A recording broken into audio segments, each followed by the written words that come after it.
कितना अहोभाग्य है आप सभी का जो राम जन्म का उत्सव मनाने में पधारे हुए हैं सारे बिलाड़ा के लोग। और ये देखिए, राम जन्म के हेतु अनेका, एक से एक विचित्र अनेका। राम जी का जन्म का कारण कोई एक नहीं होता है। जो धराधाम पे आते हैं नाना प्रकार के जब कारण होते हैं, जैसे कोई मंत्री संतरी, आपका छोटा सा मंत्री होता है, वो भी कई कार्य को लेकर के किसी जिले में कहीं जाता है। तो ऐसे भगवान जब धराधाम पे आते हैं तो न जाने कितने कामों को जो अधूरा रहते हैं देवी देवताओं के, सुर मनुष्य गंधर्व किन्नर नर सभी का पूर्ण करने के लिए भगवान धराधाम पे आते हैं और अपने शांत सुखा है भगवान भक्तों के सुख के लिए, जीवों के सुख के, जीवों के कल्याण के लिए धराधाम पे आते हैं। तो आज रामनवमी का दिन है। आप सभी को बहुत बहुत हार्दिक शुभकामनाएं। और हमारा आप मीडिया प्रभारी पत्रकारों से निवेदन यही रहेगा, या आदेश समझें चाहे प्रार्थना समझें, जो भी समझें, कि जो भी हमारी कमियां हैं, देखिए कमी ऐसा कोई ऐसा जीव नहीं है जिसके अंदर कमी नहीं है। बस फर्क इतना है, किसी का छप गया है, किसी का छिप गया है।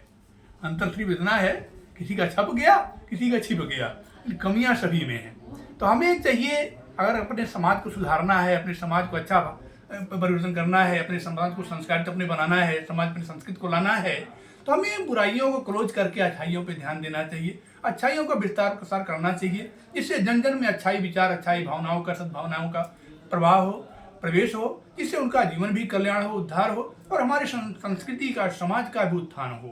तो हम यही चाहते हैं कि जो भी बुराई, देखिए बुराई हर जीव में कहीं न कहीं है ना, कि ज्ञानी मूढ़ न कोई, जब कोई मूर्ख ज्ञानी है ही नहीं, भगवान पर शब्द हम कहते हैं कि वो ज्ञानी है न कोई मूर्ख है, जब जस कर प्रभु सो तैसन हो। जब प्रभु की लीला है, प्रभु जैसा चाहता है जीव को ऐसे नचा डालता है, तो हम कैसे किसी के अंदर बुराई देख रहे हैं? अरे उसके अंदर अच्छाई भी तो है, तो हम अच्छाई देखने का प्रयास करें। बुराई हमें लेना नहीं चाहिए कि सार सार कोई कही रहे थोता दे उड़ाए, साधु वैसा चाहिए जैसा सूप सुहाए।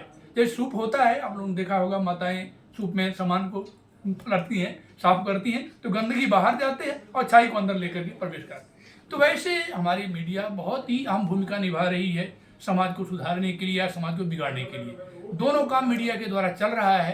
कुछ ऐसे चंद मीडिया वाले हैं जो लोभवश या लोभना, तो लोभ के वशीभूत होकर के वो थोड़े देर पैसों में, चंद पैसों में बिक जाते हैं, जो गंदगी किसी के लिए करके फैलाना चालू कर देते हैं। अरे गंदगी आप पहले अपने ऊपर डाल रहे हैं, फिर दूसरे ऊपर डाल रहे हैं। कूड़ा अगर हम उठाते हैं, पहले अपने हाथ उठाते हैं, फिर जाके कहीं पटकते हैं।